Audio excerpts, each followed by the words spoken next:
Bienvenue à tous dans ce nouveau tutoriel de présentation du manuel d'utilisation de la nouvelle version 3DP version web. Dans le tutoriel précédent, donc, nous avons eu à enregistrer les données de localisation de notre commune, en l'occurrence la commune de Konjok. Donc, dans ce tutoriel, donc, nous allons effectuer deux opérations. La première qui est sur la version web, non pour présentement, qui est celle de la clôture de la session de collecte puisque nous venons de finir le travail dont nous avons euh, programmé faire sur la version web, qui était la saisie des données de localisation. Donc lorsque c'est fait, donc on clôture la session de collecte donc et la deuxième étape donc serait de basculer sur la version desktop et importer donc ces données que nous venons de saisir sur la version web. Donc pour clôturer dans la session de collecte, je suppose ici que nous avons donc saisi ou encore fini le travail que nous avons donc planifié faire sur la version web du 3DP. Donc nous revenons toujours dans notre menu. Cette fois-ci, nous avons choisi euh, le sous-menu session de collecte du menu spécifique. Donc nous cliquons sur session de collecte pour pouvoir donc avoir accès de nouveau au formulaire de session de collecte. Là, il va nous afficher un message comme quoi il y a déjà une session de collecte en cours, ce qui est normal puisque nous avons créé une session de collecte. Donc, nous acceptons, ne répondons pas à l'affirmative et nous sélectionnons donc notre session de collecte, c'est-à-dire la session de collecte dont nous voulons clôturer. Et lorsque nous allons la sélectionner, donc, il y aura un bouton rouge qui va pardon, apparaître juste là. Nous faisons signe de la clôturer. Bien, donc voilà la session de collecte qui est en cours présentement, que nous avons créé aujourd'hui. Donc, nous allons cliquer tout simplement sur le bouton clôturer la session de collecte.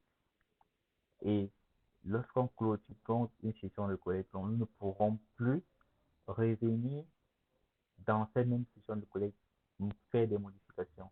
Si on veut faire des nouvelles modifications, donc, il faut créer une nouvelle session de collecte donc, pour effectuer ces modifications-là. Je réexplique.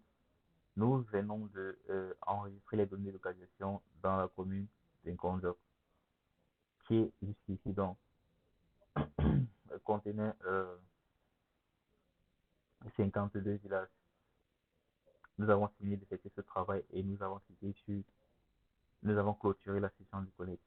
Et demain, donc, on se rend compte ou encore on reçoit l'information comme quoi il y a les coordonnées géographiques d'un village qui n'était pas correct. Donc, l'objectif serait donc de faire quoi? De venir modifier ces coordonnées-là. Vous ne pourrez plus donc venir modifier parce que la session de collecte a déjà été clôturée. Donc, ce que vous allez donc faire là-bas, c'est venir revenir dans le même formulaire, créer une nouvelle session de collecte en spécifiant par exemple le libellé de la session de collecte, modification ou bien mise à jour des informations du village X en précisant donc la date du début et en précisant la date du début et la date de fin et une petite description. Donc, dans notre cas ici, nous voulons tout simplement clôturer la session de collecte. Donc, on choisit la session de collecte concernée. Et de toutes les façons, il n'y a qu'une seule session de collecte qui peut être active dans le logiciel. Donc, pour avoir plusieurs sessions de collecte, mais il y a une seule session de collecte qui peut être active. Et lorsqu'une session de collecte est active, cela signifie que toutes les autres sessions de collecte sont déjà clôturées. Bien. Donc, nous allons clôturer en cliquant sur le bouton clôturer. Un formulaire se présente pour la vérification. Donc, nous cliquons sur le bouton fermer pour répondre par l'affirmative. Et bien, donc, notre session de collecte a été clôturée. Nous voyons donc que nous avons déjà deux sessions de collecte dans cette commune. et les deux sessions de collecte donc sont clôturées. Chacune a sa date et son libellé. Nous ne pouvons plus avoir l'option clôturée parce qu'il n'y a aucune session de collecte qui est en cours. D'accord, donc lorsque nous avons donc clôturé cette session de collecte, donc, nous fermons le formulaire de session de collecte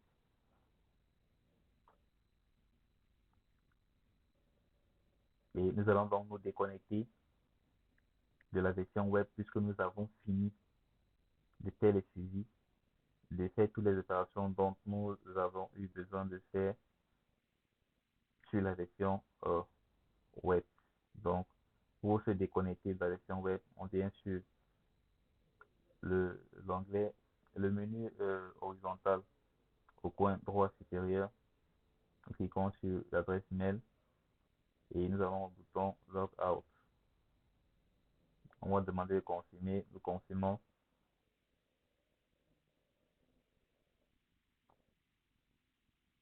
Et là, nous sommes déconnectés de l'application, donc nous ne pouvons plus rien faire sans une nouvelle authentification. Donc, sans toutefois faire une transition, donc nous allons repasser donc, sur la version desktop. Je rappelle qu'ici, nous avons eu à installer et à configurer cette application ou encore cette version desktop pour la commune de Crédit Deuxième. Vu que nous avons travaillé donc avec la commune de Konjok sur la version web, nous allons donc configurer notre logiciel pour qu'il importe plutôt les données de la version web de la commune de Konjok.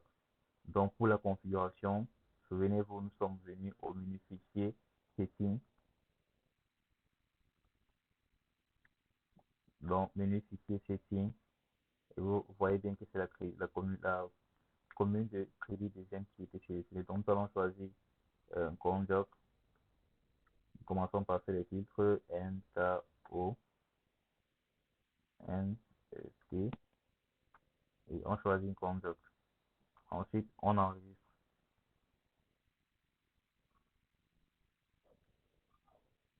Donc, c'est en train de mettre à jour les informations modifiées dans tout le système 3DP. D'accord, l'opération est terminée. Bien. Donc, nous avons configuré notre logiciel pour qu'il puisse prendre en compte les données de la localité de Konjok. Ceci étant donc, nous allons donc passer à l'importation de ces données. Et je suivais donc qu'on le fasse dans un autre tutoriel. Donc, ici, vous avez vu déjà comment est-ce qu'on a clôturé la session de collecte sur la version web pour venir donc faire la configuration de la localité sur la version desktop. Dans le prochain tutoriel, nous allons donc vous montrer comment faire l'importation de ces données et configurer donc un compte utilisateur, puisque le compte sur lequel nous sommes connectés, c'est un compte administrateur, c'est un compte de paramétrage. Donc, nous allons importer les données de la localité de Konjok, la commune de Konjok, dans le prochain tutoriel et paramétrer le compte utilisateur, c'est-à-dire un compte communal, pour qu'il puisse dorénavant se connecter à l'application et effectuer les opérations comme la saisie du PCD ou la saisie des infrastructures de base ou bien l'utilisation des données cartographiques et tous les autres menus qui sont là. Donc rendez-vous au prochain tutoriel la, pour l'importation des